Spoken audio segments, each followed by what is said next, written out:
Okay, welcome. We're really excited to be here with everybody today. And we are waiting. So Simon is in the middle of his hand harvesting, so he should be coming in pretty soon. But for now, we have Duane Goodwin. And I just want to introduce myself, Catherine with Region 2 Arts Council. Holly, you wanna... Hi, I'm Holly. I'm also with Region 2 Arts Council. I'm the grants manager. And then Dewey, welcome. We're really glad that you're here with us today. Simon is out harvesting rice? Simon is out harvesting rice. Oh my gosh, don't expect him too soon. That's what he's doing. I just spoke with him and he said that he was on his way sharing with us. So okay, we will be having him pretty soon. But for now, Duane, we'd love to hear about you and the work that you do. I know that you have a lot of different work that you have done. You have been an artist for a very long time, and we'd love to just hear a little bit about you, about your work, and what inspires you. So tell us a little bit about what you've got going on with you today. Well, today I almost forgot I was splitting wood, and Laura reminded me. But no, sculpture's been a big part of my life, for a long time. I started actively doing it in 1972. Wow. And then How did you get started? I started carving some pipestone. Oh. Pipestone is relatively soft. It doesn't need a whole lot of, tools to work with it. All you need basically is a file and a knife to scrape it. That's basically how I started, was with a knife and a file and worked this pipestone. I have the pipe yet today. Nice. So this was actually on stone, or was it on stone? No, it was on pipestone. Okay, so the stone itself is actually pipestone. Yeah. So that was my first, experience with stone. Mm-hmm. And then I went to school down in Santa Fe for a time. And it was from there where I got a lot of experience working with the various art mediums that I chose to participate in. And sculpture was one of them. So, that really intrigued me. So I began doing sculpture pretty serious since 1973. Mm-hmm. So it's been quite a while. Yeah. It's been a long learning experience. And I'm still learning. Go ahead. And I'm still learning. Something that, you're always learning something new. Mm-hmm. What works better and what doesn't work so well. So, it took a long time to achieve what we have achieved here. Yeah, and you have quite a collection of work, don't you? I mean, it's quite a spread of different styles of work. I know that one of the things that we're going to get to share with everybody today is this really lovely studio setup that Duane has available for anybody who would like to come and look at his work. He's really excited to share that. And I know, Duane, that you've spanned a lot of different styles of art, haven't you? Well, yeah, I do different things. Not only do I sculpt, but I also paint in watercolor and acrylic and oil. And also, I'm an accomplished beadwork artist. I inherited some of the genes from my mother's side. My great aunt, her great aunt was a truly a beadwork artist. And she devoted a lot of her time to doing beadwork. Her name was Jane Bungo. And she, pretty much all she loved to do.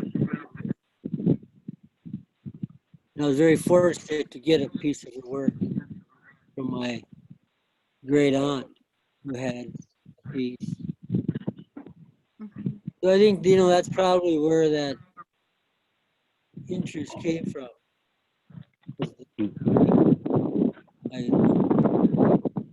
truly believe that, you know, you're born with it. It's not just something you can acquire just through, you know, going to school and maybe learning. You can, but, you know, if you're born in it, it seems to be a little easier.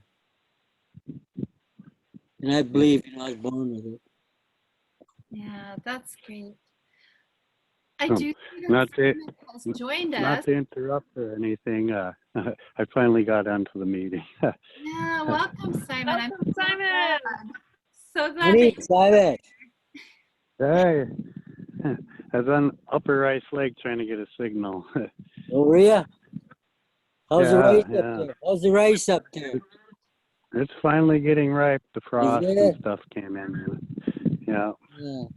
So, yeah.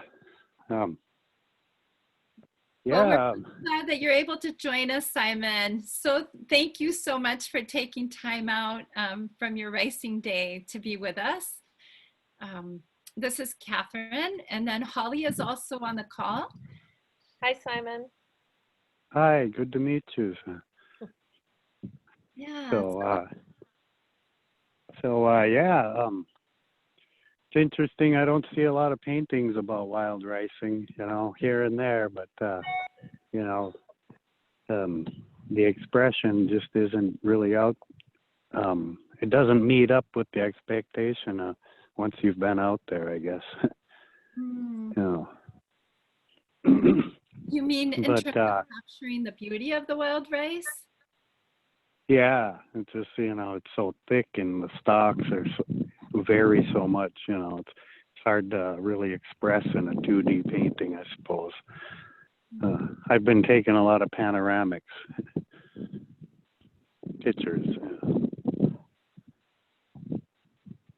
Am I still there? Yep, we're still Boy, hearing you.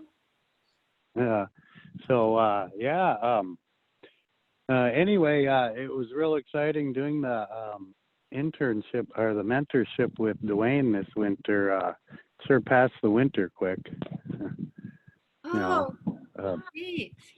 Would you Yeah. be willing to share a little bit about that? Maybe you both can share how that experience was. well, I learned a lot. I'd never worked in a studio setting before. Duane's got a pretty nice studio set up there where you can just focus on your work, you know. And that really helps a lot in being able to turn out some quality work, is that uninterrupted focus, you know. Mm-hmm. Mm-hmm. A lot of times I'm used to working outside, and so there's always something to interrupt. Yeah. Right. You know, that reminds me, Simon, since we had an opportunity for Duane to tell us a little bit about how he got started with sculpture work and the work that he's doing now. And we'd love to hear a little bit about you. And I know that because we may not necessarily have as many visuals, you know, we are going to get a chance to look at the studio that Duane has set up. And then Yeah. we also want to make sure that people see your artwork. So maybe as you're talking about how you got involved in the art, I can show at least some photographs of the work that you do. Does that sound like a good plan? Sure. Okay. Well, you know, some of the first exposure I had to art was like when I was younger, and I would see some of the stuff Duane would do, which would, you know, it would be around the reservation a little bit, you know, and so hearing how successful he was at it maybe might have inspired me when I was younger, you know, because I just when I was younger, I really wasn't into the arts that much except for at boarding school. They had a pretty good arts program where we did like, you know, silk screening, you know, a little painting, a little bit of clay, you know, so it was a nice background, I guess. I guess my main exposure was just desperation to pay my rent, really. I had seen other people carve stuff before, so just picking up an angle grinder, which I knew how to use, and carving out a big wooden mask, you know, and going to sell it to pay my rent was really my first real attempt at sculpture. And then after doing that for about a year or so, my friend Tim Stone had turned up, and we got an angle grinder at a pawn shop that had a diamond blade on it. And at the time, diamond blades were like $90 for that diamond blade, you know, and so I suited up and I put a mask on and earmuffs and a respirator and the whole bit, because I'd never tried anything like that before. And I half expected the diamond blade to blow up when I touched it on the stone, really. You know, granite. Yeah, and so I was pretty cautious at first, but after, you know, few hours of grinding away, I carved a bust, you know, and just real basic sculpture out of a piece of like blue-green granite, you know. And Tim came up and he was like, hey, I want to carve a stone now, you know. And so then it was his turn, and we pretty much ran that thing till it was bore out, you know. That's basically where we started carving stones, you know. We liked it. It paid better than wood. Yeah, so, and that's been like, I don't know, 12, 15 years, I think. Yeah. And so it's been a pretty good journey, I'll tell you that. You know, but you know, seeing some of the tools that Duane had, you know, this winter, you know, it really has improved my technique a lot. I mean, just you know, a little better quality tool, a little more patience, you know. Well, and how did you two get connected? You and Dewey, you and Duane. How did you come together to work together? He just gave me a call, and I was excited to have an opportunity, I guess, you know. I think I just blew up my car when he called me, and so I was in the Twin Cities getting a new car, and the pain of that financial expenditure and a chance to get some tools out of the winter was pretty. I was excited, you know, to get some new types of tools, you know. That Fordham thing, you know, it's called a Fordham, and a set of diamond blades, and it's like I can do details that I just couldn't do before, you know. I've always worked with 3-inch, 3.5-inch, and a 4-inch diamond blade, you know, and that's my main tools. Well, being able to get around the eyes and the nose and stuff on different sculptures, it's a lot better with that more of a professional tool than just off-the-shelf angle grinders, you know. Hey, Dewey, we have a question for you from the audience. Someone would like to know if you carved tools back in the day when you were first starting out. Like, did you make your own? Oh, make tools? Oh yeah, I made tools. I used to make my own chisels. They're a little crude, but you know, they worked. I would use old files, different kind of rods that come out of a car. I forget what those rods are, but it's real hard steel. Push rods or something. And they're, you know, probably 1/4 inch in diameter. And I used to hammer them and flatten them and use those for chisels. So yeah, I used to make tools, but it's been a long time ago. As a matter of fact, I still got my first carving hammer. when Yeah. I started out as Would a student, you know, back in 1972. So I still have that hammer. you Now, did you do a lot of cold chiseling when you oh first yeah, started, Duane? Jesus, did I ever that hammer is all mushroomed on both sides, both ends. I mean, really mushroomed. That tells to show you Yeah, how much hammer yeah. I did with that one hammer. Okay, so now I have a question for you. As a person who doesn't know anything about sculpture work, what does cold hammer mean? That means you're working with a chisel by hand. Okay. It's all by hand. There's no Yeah. tools or anything. It's all by hand. Yeah. Okay. And You I did hold it that with one hand and hit it with the other. for a Yeah. long time till I was, able to buy some electric tools. And, it didn't happen at first. It took a while. When you're starting out, Yeah. you don't have everything. You have a You know, basic stuff.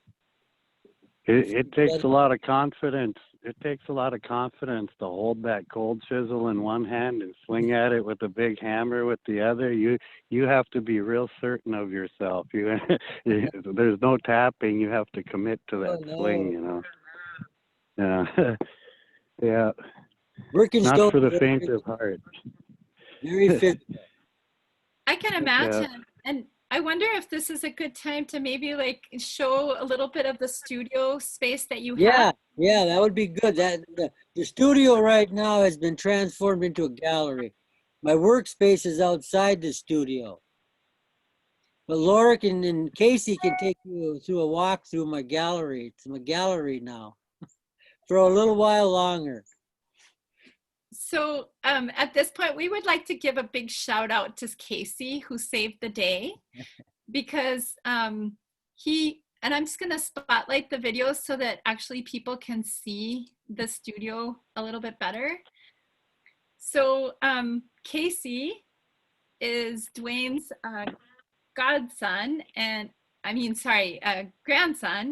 he was thankfully at the place because he helped us get the Wi-Fi set up so that we could actually take you into a studio tour to see what the amazing work that Duane has in his studio, and really encourage you to connect with Duane. We have all of the contact information for both Simon and Duane on our website. There he is, Casey, saving the day. But definitely, Duane, you mentioned that you would love people to come on over and visit with you and see the work that you do, right? Yeah, I invite people to come. Just get a hold of me. You're on the studio cruise, aren't you, Duane? I did it one time, Simon, or a couple times, but I don't believe they'll have it this year. Maybe. No, I suppose not. Yeah. Yeah, my friend tried to have a birthday party, and she was gonna have bobbing for apples, but they canceled that. Oh, yeah. I did finish that pilliated. Yeah. Simon. Yeah.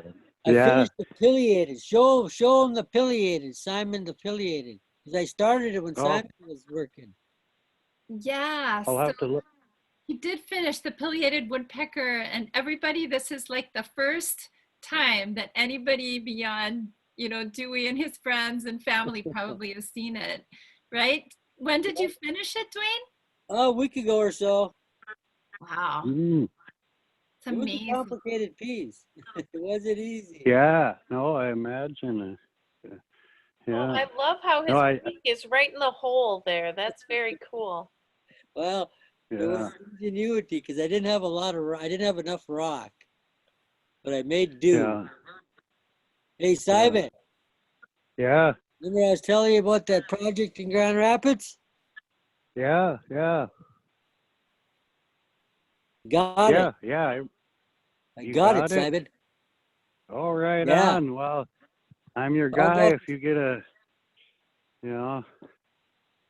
Found out this morning. Right on. Excited for you, Duane. Yeah, congratulations. Congratulations. Yeah. So probably next summer you'll get to see Dewey working on a sculpture, possibly in person, if all works out. Oh yeah. Yeah. It'll be happening next summer. You I have you a must question. be halfway through the. Are you done with the design already, Oh Duane? yeah, that's what I did yesterday. I presented my model yesterday. Maybe they can show you the model.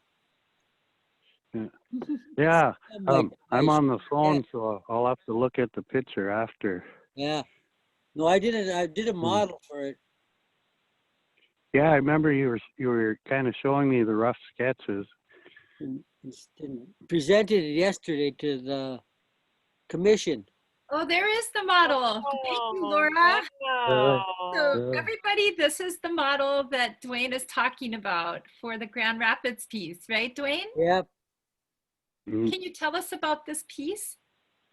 Well, this particular piece is another, a sacred offering to the river. It's an offering that she's making to the river for the people,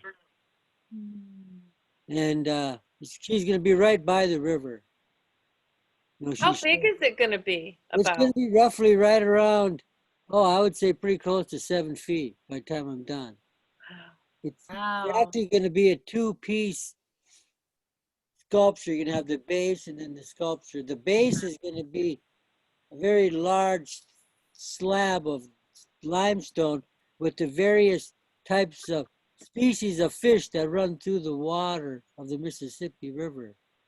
Hmm. And Wow. the number of the fish are very sacred to the Anishinaabe because they're clan totems or clan symbols, like the sturgeon and the bullhead, for instance, are going to be on the base that are going to be engraved or a relief. I'm going to do a relief, probably a 1-inch relief with the various species of fish that swim through the river. Wow. So Simon, did you get What's a chance to work? Did you what? have an opportunity to work in big pieces with Duane? No, we did smaller pieces, but real nice. I'd never really had an opportunity to work with alabaster or what did I have? Marble. I'm not sure. I think you had alabaster, Simon. Yeah. Then the gray rock is Yeah. some kind of a proliferite material. Yeah. Yeah. Um, Yeah. I got those in my cabinet at home. Those are keepers. this this particular piece is similar to the one down in Mounds Park, but it's far more refined. The other one the first one in Mounds Park was a project, that had to be completed within 6 weeks. Wow. That's fast for such a Yeah. Oh yeah, you couldn't lollygag around, and they left it up to the artists to manage their own time. They provided us with everything pretty much. All we had to do was show up to work. Yeah. That Oh that no.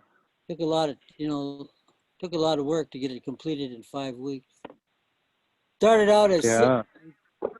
but a week of organizing, and then after that was 5 weeks. Yeah. There's always that preparation, isn't it? So this one will probably take most of the summer. I won't have to hurry. The project in Morris, was a big project too. And I was kind of looking at the weather, didn't want to try to beat the cold weather because it's harder to work outside when it's cold. Yeah. Yeah. The finer detail type of work, where you gotta have your hands, it's hard to wear gloves to do the finer work. You gotta have your hands open. So that sculpture took a little over 2 months in all, the one in Morris. So this one should probably take, probably till August. I'll be looking at finishing it.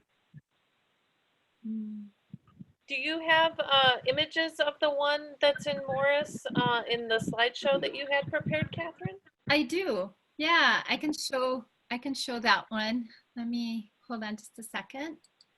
And then I will share my screen, everybody. Simon, I'm assuming that you've seen this one. Have you seen the one in Morris? Yeah, I've seen it several times. Yep. Okay. Oh yeah. Plus, he has a model of it in the studio. Oh, of course. Yeah. So let me just, These are nighttime pictures. No, actually early in the morning. When I was finishing her, or this sculpture, it was when school was resuming at Morris. oh, wow. Oh yeah, it was busy. You know, campus was just busy, busy, busy with, you know, lots of people walking by all day long. So I got up really, really early before the, you know, daylight and took these pictures because I was doing the finished work, the buffing and the finish work. So I'd get up very early to beat all the students. I would still be working, but you know, I had done quite a bit of work before they got started moving around. That's when I took these pictures. So Dwayne, can you tell us about how you get the red piece in there? Like there's some accents in there. How do you do that? What it is, you're removing, the sculpture becomes the negative rock. So you're removing that negative rock to insert it with another rock. So I cut away the negative rock and inserted the pipestone. Fit it and then insert it. Some, like the buttons on you see on a boy and the grandmother's necklace, they're probably about 1 to 3/4 of an inch cylinder that I hand cut and then fit it inside the negative spot that was removed. Okay. And same with the disc on the back of the grandma's hair there. Yep. That disc is probably about 1 inch thick. And I Wow. removed 1 inch of the negative rock and replaced it with the red rock. So it's deeply fitted into limestone. Wherever you see the pipestone, it's not a surface fit. It goes deep into there. And then I use very strong rock adhesive. So it, you know, it's there Pretty to. tight fit. Pretty tight fit too, from what Oh I've yeah, seen. it took me 10 hours to fit that butterfly in the little girl's hair. Wow. Yeah. You know, it's 10 hours steady, just doing that. You know, I'd take a little break because it was tedious. But I just worked there. I had all my tools set up. And that piece is probably 3/4 of an inch, the butterfly. It's all one piece that I fitted. And I had to fit it over kind of a curve, a little slight curve. So it took all day to get that in there. But at the end of the day, I had it. That's Had it in there and was able to adhese it into that negative area. And the rock is very, very special, the pipestone, because Bambi and her mother picked that rock up down at Pipestone years ago. And I used that particular piece of rock. And what inspired me to put that butterfly in there, not only it's a symbol for youth, but I was surrounded by beautiful flower gardens when I was down in Morris. I mean, the beautiful flower gardens.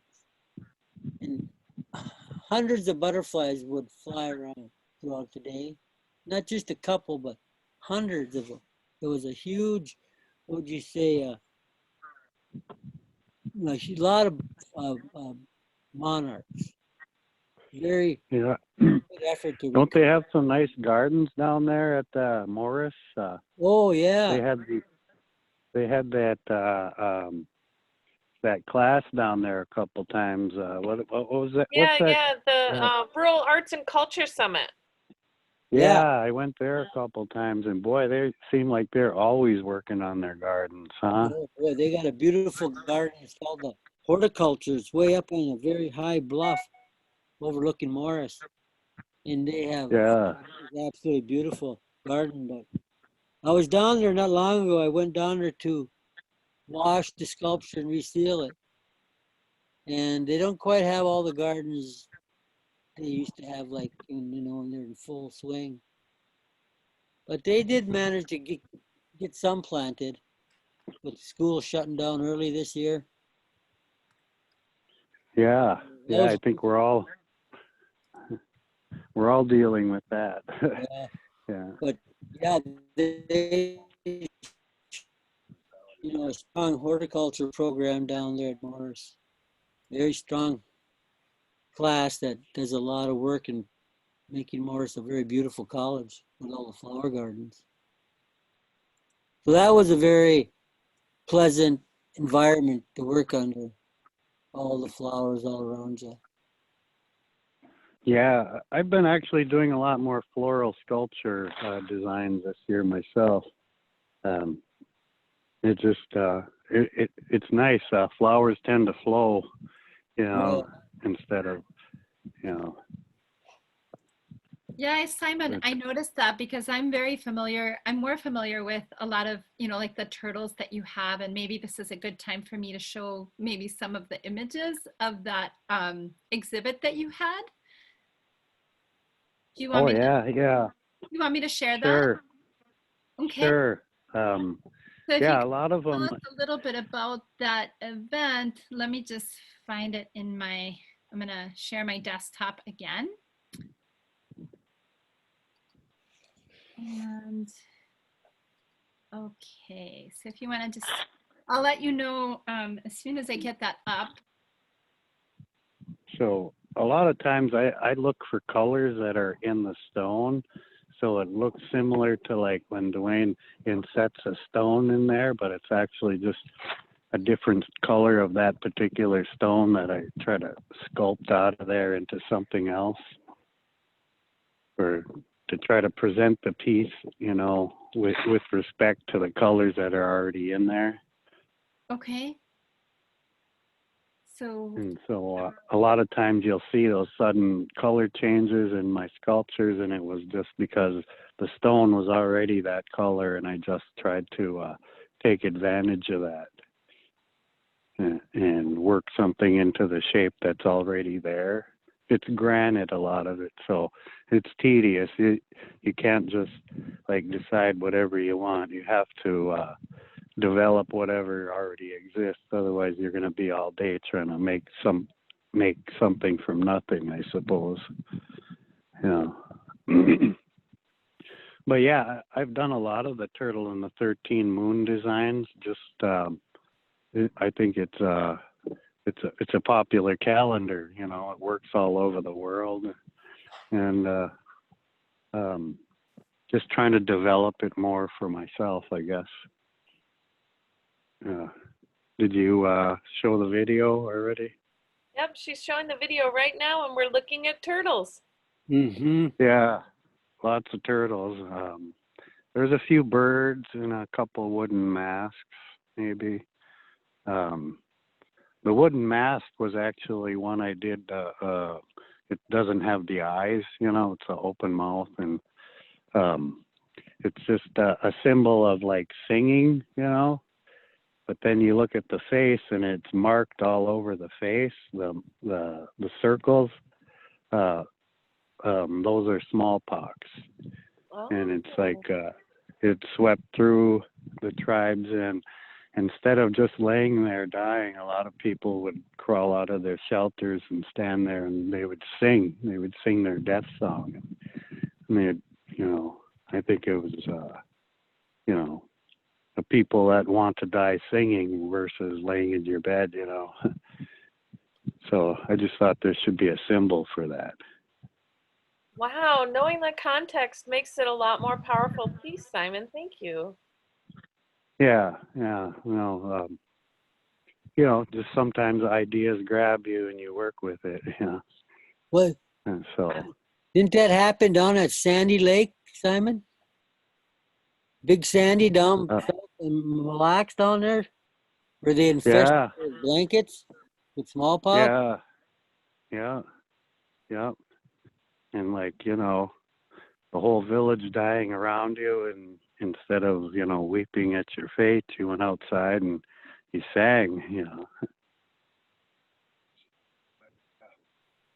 Sang your way into the next world, I guess.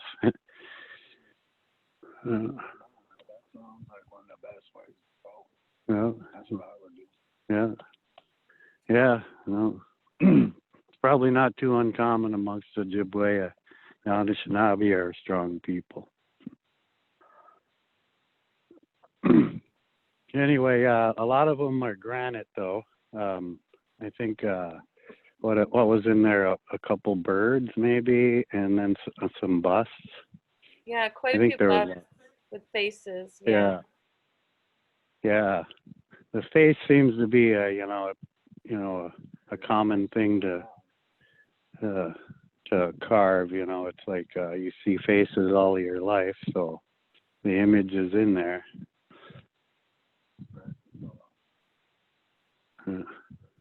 It expresses a lot, I guess, depending on the stone. Yeah, granite. Rock. Yeah. So anyway, not to change the subject, but if my phone dies, I might get cut off here. Well, if that happens, we certainly have really enjoyed speaking with you, Simon, and hearing about your work. And I love that you and Dewey have found each other to be able to collaborate on some things and work together and help learn different techniques and things. That's super cool. It's very cool. Yeah. No, I'm still developing some of the things I learned from Duane over in his studio, and you know, some of the tools I've ordered just because I've seen him work with them. You know, takes a little bit of time to use all of those new skills. You know, I'm a single parent, so that sucks up a little bit of time. Yeah, but yeah. It really felt like it improved my art to work with Duane this winter. And it was a good winter to be inside warm working on stuff instead of outside. So thanks for that, Duane. Oh, you're welcome. Thanks, Simon, for coming out in those darn cold days. Oh, boy. Yeah.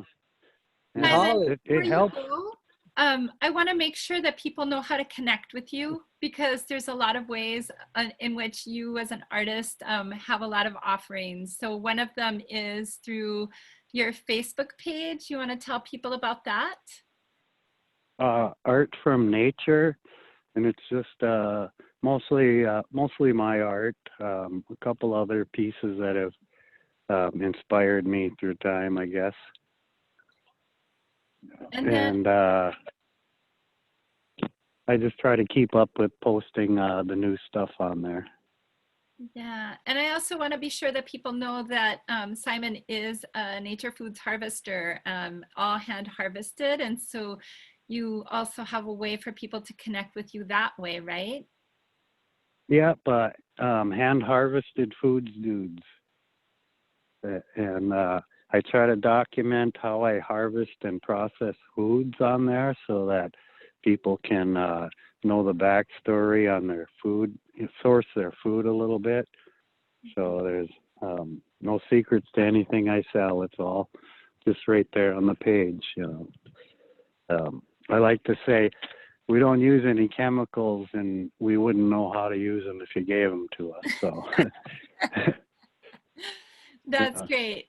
And as a reminder, just those two are on Facebook. So if you are looking for ways to connect with Simon, that's a great way to connect with him. And also, if you, for some reason, forget, just go to r2arts.org and you will go to the ReZume Arts page, and you can get all the contact information for both Duane and Simon, as well as just watch the video again if you haven't seen it. Simon, thank you. Miigwech, Chimigwech. Yeah. Here, Chimigwech, for taking time out of your day to join us. So I appreciate having you and your voice and the mentoring. And feel free, if you need to, for the sake of your phone battery, if you need to leave, by all means, if you can, hang in there. I just was going to ask Duane to talk a little bit about mentorship opportunities and maybe some possibilities that Duane is working with to try to invite some people to do just that. Yeah, you know, since I, wasn't able to have the physical show in Rapid City this summer, I decided, that I could do it right at home. And Simon was part of it. He was here working with me when we were creating up them sculptures. He helped me create up some of the heavier ones because there was full intention to show and have it. But after we had got all the sculptures packed it up, created up, I got an email saying that they decided to cancel the show. So we had all the sculptures all ready to, deliver, and then that came about. So I just decided, since there's no sculptures in the shop, I decided to have fix it up like a gallery setting, paint the floor, fix up the pedestals, and set it up the way it is now. And it's been that way all summer, so it's been up all summer, but it's not going to be together like that much longer. Maybe a month, maybe at the most, because I got to slowly start, getting back to carving when the weather gets colder inside. So for now, it'll be up for people to come and, observe and check out my work. But this winter, there's a possibility I might be doing some mentoring, with my studio. The sculptures will remain there, but they won't remain the way they are set up today. They'll be pushed aside. Did you do the virtual tour, Duane, then? I did get Scott Knudsen came out and videotaped the show. And it's supposed to be, they're in the process of doing something with that video that Scott did over at Rapid City. So they're still in the process of trying to get it online. So we'll see what comes out of it. But Scott did a pretty good job at videotaping it. Mm-hmm. He really got into the stone itself. And showed a very close-up on the rock, what it looks like under a very magnifying, picture. So he did a good job. He spent a couple of days videotaping it. Yeah. So, anyway, there's a lot of pictures online. I added a number of pictures to my website, so you can go into my website if you want to see some of the sculptures. What is your website, Dewey? DeweyGoodwin.com. So Great. a lot of the sculptures are in the show, are on my website now. Mm-hmm. Beautiful. So again, that's DeweyGoodwin.com. You can contact me through there. Yep. Contact information is there as well as on our Region 2 Arts Council website. Duane, it's been such a pleasure. Really, really appreciate the time that you've taken to share with us today. I'm so glad that it worked out for both you and Simon to be with us and to share this work, and for people to know that you are looking for people that are interested in mentoring. If I remember correctly, you have Yes, I am. grant for It could that. be, like I just completed a grant to the Minnesota State Arts Board with a lot of help from Region 2. I couldn't have did it without Region 2 Arts Council. That really provided the technical support to get this online grant completed. It was a grant that the State Arts Board modified for the hard times that we're living in, with the COVID. So they modified this grant, tried to make it a little friendlier, a little less complicated, but still there was some challenges to it. Mm-hmm. But I was able to get it completed and submitted within due time. It's the help of Holly and Catherine, helping with the technical work, because it's not easy.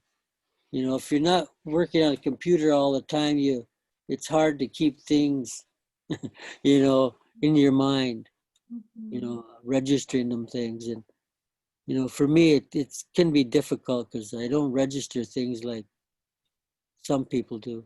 I register things that I see out in the woods and form and stuff like that, color.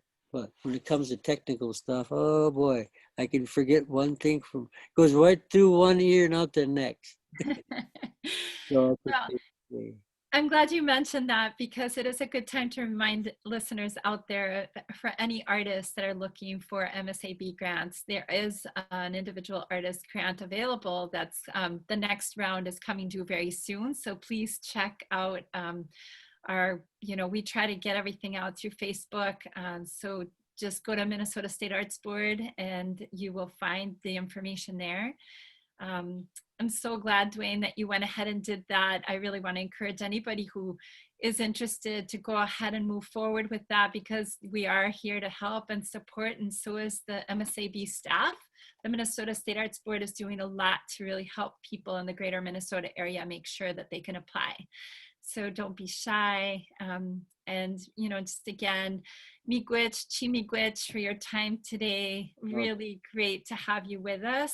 Jimmy, good to you also. I would have quit the grant. I was ready to give it up. I know, so many Really times, encouraged me, Duane. I stuck with it. But Because you I tried to persevered. throw it in, even though I put a lot of time into it. I That's just was beautiful. so disgusted with some of that stuff. And anyway, it's out of the way now, and we're just waiting on a answer. But if that grant comes through, I certainly will be hosting workshops to the artists that are interested.